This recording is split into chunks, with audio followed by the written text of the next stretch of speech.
focă? Am o întrebare. Nu. Ce arde fără foc? Un copil în acid muriatic. Te rog frumos să te potolești cu spurcăciunile. Ce aici? Barde negri, p***e în goală. Gata cu înjurăturile că nu mai suport în p***a mea. Nu, mai ușor, să nu faci scurt. Răspunsul era licuriciu. Licuriciu arde fără foc. Super! Ha, ha!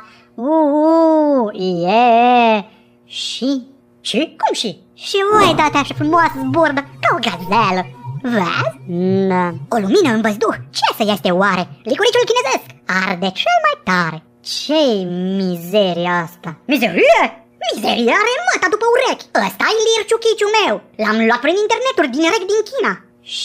Și face bec, glowiește, lubinează, deja-s 5 chestii. Aha, fascinant. Oprește-l să nu-l opresc eu. De ce, mă, răule?